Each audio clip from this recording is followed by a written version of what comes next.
Alors on est en pleine préparation actuellement de ce cyclone. On ne sait pas du tout.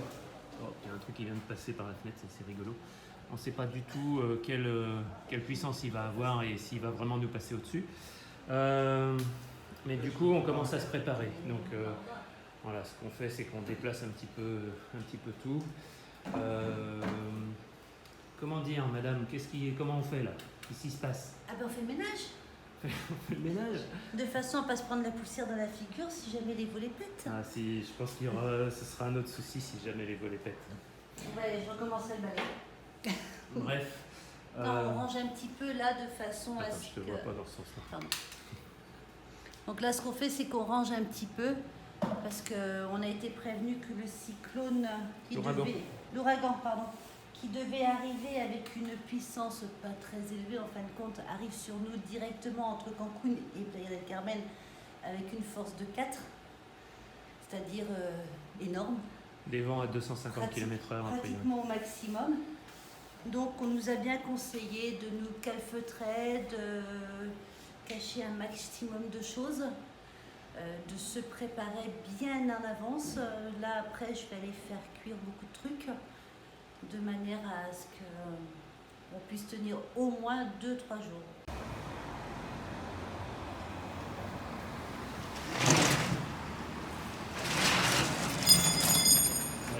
C'est à ça qu'on voit qu'on va prendre cher quand même. Là, ils sont en train de sortir les planches de bois pour faire un peu comme on voit finalement un peu partout dans le monde. À chaque fois qu'il y a un ouragan qui se prépare, ils livrent des grosses planches de bois. Pour l'instant, ici ça va. Si on regarde, c'est nuageux, mais ça va, il n'y a pas un brin de vent. Bref, ça se prépare. Là, ça fait un petit peu là. Effectivement, ça commence à bosser. Là, si je regarde notre voisin du dessus, c'est pareil. Il est en train de remballer. Ils sont tous en train de bosser. Là, je vois la planche. Voilà. Donc ils vont nous faire ça. Ils vont fermer tout. Là, on se prépare donc à recevoir notre premier cyclone à nous, en tout cas, et a priori, bon, c'est pas le premier ici, hein, évidemment, et tout le monde est en train de se préparer. À la base, il était prévu en catégorie 1, a priori, on va être plutôt en catégorie 4. Catégorie 4, ça veut dire des vents à plus de 250 km/h. Il s'est un petit peu détourné et donc, a priori, il va tout droit sur nous. Les gens commencent à se préparer. Alors pour vous dire, l'immeuble qui est là-bas, ici là par exemple, pendant la tempête de ce week-end, il y a toutes les vitres qui sont là, qui sont tombées dans la piscine, et avec des vents à 80 km/h, enfin toutes les vitres. Il y en a quelques-unes qui sont tombées déjà dans la piscine. Donc là je vous laisse imaginer ce que ça peut donner. Bref, nous on se prépare, on avait déjà remballé beaucoup de choses suite à la tempête. Là, on en est à se dire qu'il va falloir qu'on ramasse aussi toutes nos pots, même s'ils sont extrêmement lourds, qu'on range tout ça. Après, il ne va pas se passer grand-chose, il faut qu'on remballe à peu près tout ça. Et puis surtout, on va vous expliquer un petit peu tout ce qu'on a mis en place, nous, d'après ce qu'on nous a raconté, des cyclones et comment s'y préparer. Peut-être ça peut servir à d'autres, et puis sinon, ce sera un témoignage pour les prochains. Alors par exemple ici nous on a les rideaux anticycloniques, donc c'est des gros rideaux de fer. Normalement c'est prévu pour ça, hein, donc c'est des trucs assez énormes. Bon après voilà, ça tient si ça tient quoi. Alors, on va dire qu'en tout cas on aura plus de chances que ça tienne que ceux qui n'en ont pas, ça c'est sûr. Donc ici, ils sont pas mal organisés, en tout cas, ils essayent de s'organiser par rapport à ce genre d'éléments. Donc ils ont ouvert déjà des abris un petit peu partout. Le gouvernement, évidemment, a lancé des alertes. On est en alerte rouge, bien entendu. Ça veut dire aussi que, par exemple, tous les magasins, là, ici, vont fermer à partir de midi, sauf les magasins d'alimentation qui fermeront plutôt à 17h. Mais je dirais tout est prévu en tout cas pour faire attention à ce genre d'éléments. Ça, c'est une chose un peu rassurante pour nous. Et bon, on n'est pas habitués, nous, donc on va essayer de comprendre et de faire avec. Tout le monde est en train de s'organiser. Encore une fois, ici on voit, ils ont mis des bandes partout sur tout ce qui est vitrage. En face aussi.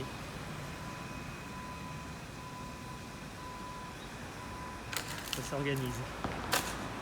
Pour l'instant, toujours rien à l'horizon.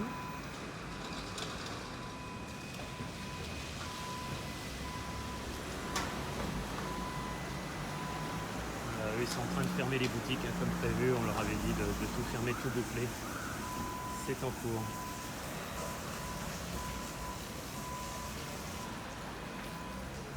Alors on peut voir, tout le monde s'en va en fait. Hein. Ils ont fermé les boutiques et ils s'en vont.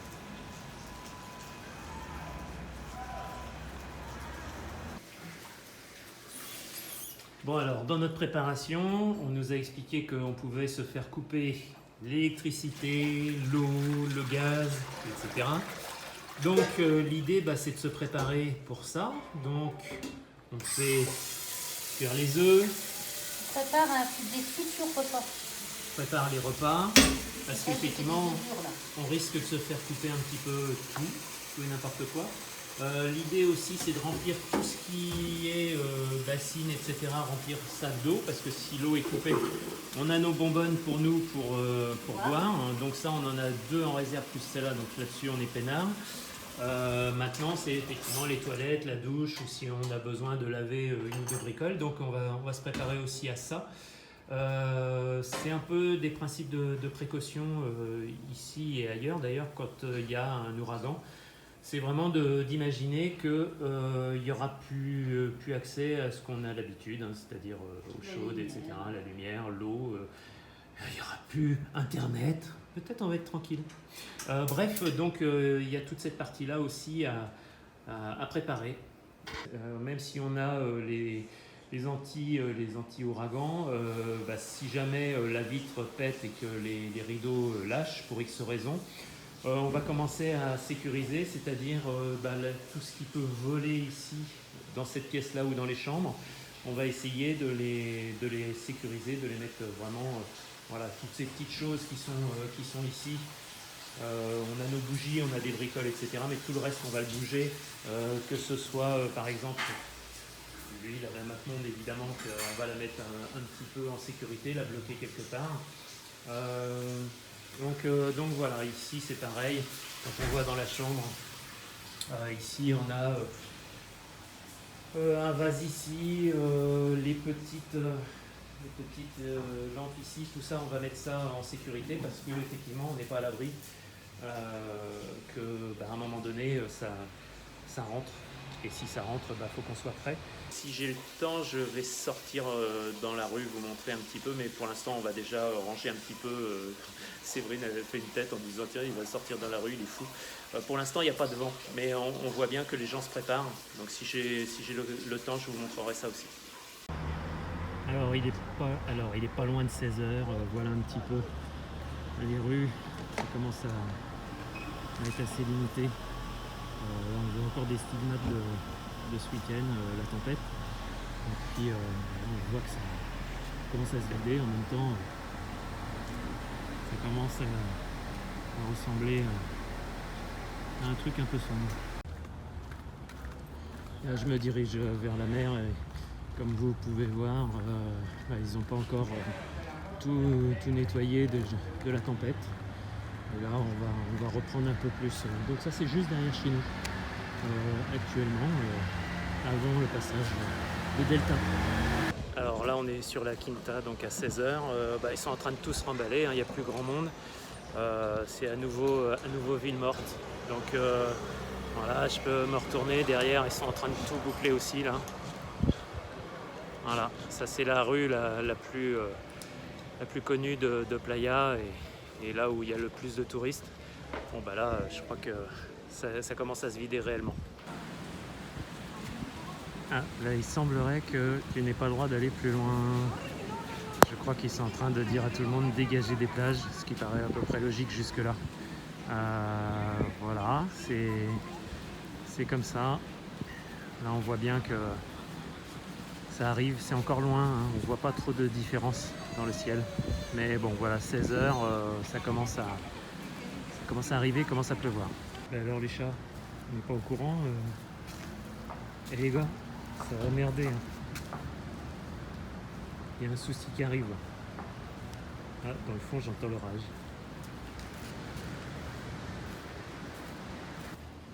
Symptomatique de ce qui se passe. Là par exemple il n'y a qu'un seul taxi, enfin 2 taxis à la borne alors que normalement il y a 15-20 taxis ici. Il y a du monde de partout.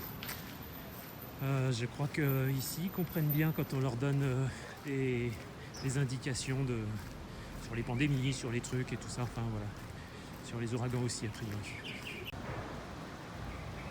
Au Hilton aussi on se prépare a priori, on ferme la boutique là. Donc c'est pour tout le monde pareil. Il est 16 h, ils sont en train de monter encore des palissades anti-ouragan. Et les gars, c'est pour bientôt, hein. Ça commence à pleuvoir un peu fort. Pour l'instant, pas de vent, mais voilà, ça commence à pleuvoir quand même. On entend ça. Encore un endroit où il y a beaucoup de touristes et de magasins en temps normal, et là, on peut voir comment ils ont tout fermé, ils ont tout bâché. On sent qu'il y a de la maîtrise. En tout cas ici, après évidemment, quelque chose c'est pour tous ceux qui n'ont pas la chance d'être dans des locaux comme ça et qui sont carrément dans le jungle, dans des petits villages. Là ça risque d'être un peu différent. Ils ne vont pas vivre la même chose que nous, c'est sûr.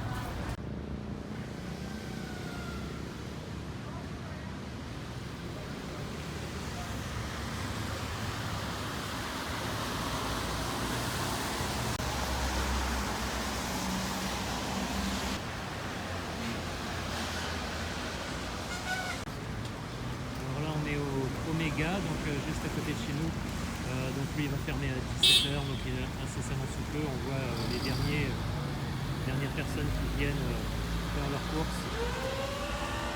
On voit évidemment sa bosse et nous on sera là-bas, cet immeuble là. Donc les prochaines 24 heures risquent de se passer là-bas. Mais dites-moi pas que c'est pas vrai, j'ai rencontré Amaya qui est dans la rue comme moi. Bon voilà, il y a des gens qui sont plus ou moins habitués aux ouragans, donc Amaya. Puis il y a nous, donc les petits jeunes, la première sortie. Voilà. Amaya, comment tu le sens ça m'a l'air assez fort au niveau des prévisions. Bon là je suis sortie parce que j'ai la chance d'avoir un parking souterrain que je n'utilise pas, donc j'ai dépanné un Français pour... voilà, c'est l'entraide quand même, hein, pour qu'il vienne sécuriser sa voiture. Et puis voilà, on se prépare comme on peut. Et on se prépare à évacuer aussi. Hein. On se prépare aussi à évacuer, c'est-à-dire qu'on a tout dans un petit sac, prêt à partir s'il faut évacuer rapidement. Donc voilà, si tout le monde a respecté un petit peu les consignes, ça devrait aller. Il va falloir rester très prudent et puis surtout se tenir au courant et pas baisser les bras si on voit qu'il y a une accalmie. Parce que la première partie du cyclone arrive et après l'accalmie, eh bien c'est la seconde partie. Et voilà, donc il faut surtout rester vigilant par rapport à ça. En tout cas, bonne chance à tout le monde et puis bon courage. Restez zen. Allez, à plus tard. Ciao. 18 h 15. Calme plat. Le nuage bouge pas. En revanche, j'ai les noms. Il y en a qui ont laissé leur matos en bas là. Il y en a qui ont laissé des trucs dehors, on rêve quoi. Lui il a laissé une table par exemple. Ah, on n'est pas tous égaux, hein. J'espère que sa table, on va pas la retrouver dans notre salon. Bref, donc pour l'instant jusqu'ici tout va bien et on nous a dit qu'à 21 h il coupait l'électricité, donc après on sait plus. Alors toujours dans l'histoire, on n'a pas tous le même regard sur un ouragan. Les poubelles, les mecs on les rentre pas. Je suis pas sûr qu'elles soient encore là demain matin. L'avantage c'est que du balcon on saura très vite demain matin si elles sont encore là. Après on a le voisin qui laisse ses pots de fleurs et ses trucs à l'extérieur. Alors le mec il a bien fermé ses volets, mais il a laissé des pots à l'extérieur. Voilà, c'est pareil quoi. S'il y a des vents de 300 km/h, je sais pas si on pourra les filmer, mais je pense que demain matin il risque d'en manquer un petit peu. Donc bon, voilà, c'est une façon de voir les choses. Je pense que il a fallu rentrer un peu tout ça. Nous, on s'est fait chier à rentrer tous les pots là-haut sur la terrasse, qui devait faire 40 kilos. Voilà, il y a des voisins qui ont accroché des tables et des machins pour être sûr qu'ils ne s'envolent pas. Et puis bah, sinon, il y en a d'autres qui font un peu tout comme ils le sentent. Et donc, a priori, que ça s'envole et que ça aille fracasser des gens ailleurs, ça n'a pas l'air même. Bon, alors après, vous avez la version chat. Alors le chat, que penses-tu de l'arrivée de l'ouragan? Bah, je pense que faudrait pas me prendre la tête quand je suis en train de dormir, s'il vous plaît, merci. Bah, disons qu'elle se repose pour pouvoir mieux courir après. Je pense qu'elle aussi, ça va lui faire tout drôle. Oh bah, elle a des soubresauts, je pense qu'elle pense déjà ouragan. Bon, bref, elle, ça a l'air d'aller. On n'est pas dans la violence, mais en même temps, elle est à côté d'un sac en plastique et d'un sac, elle est prête à partir.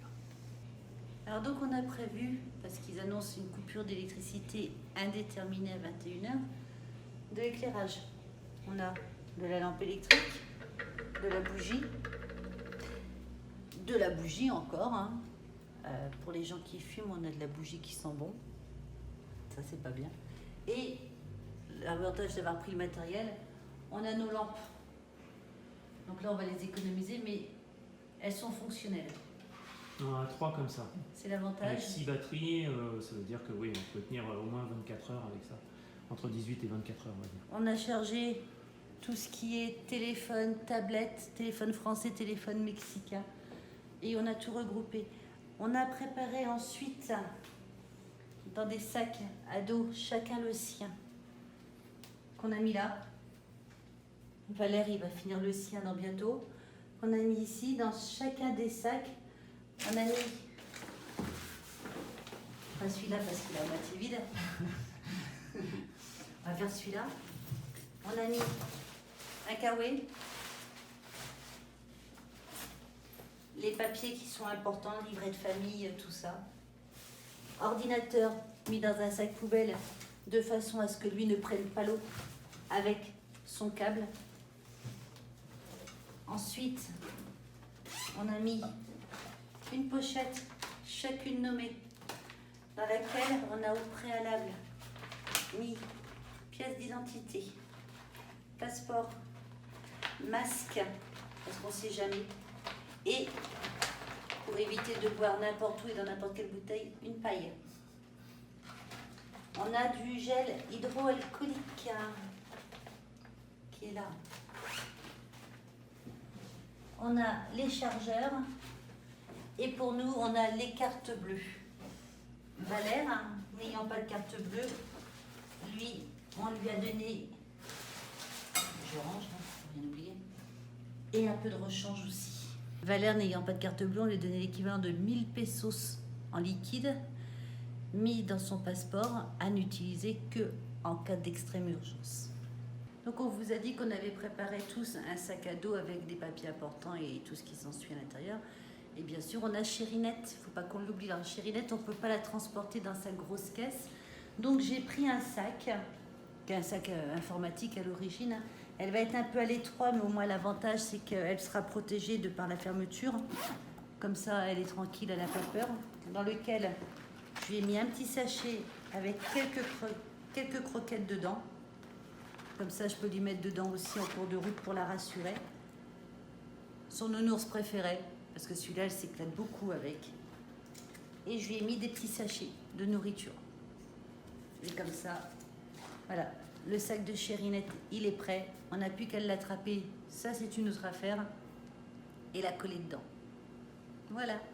Après, ce qu'on a prévu, alors oui, tout ça, c'était... Ah oui. En gros, l'idée, c'est de se dire, ces sacs-là, c'est si jamais on doit évacuer, au moins on a quelque chose Voilà, avec on a nous. prévu Le strict minimum, l'essentiel. basket et chaussettes, parce que les tongs, pour évacuer, ça ne fonctionne pas.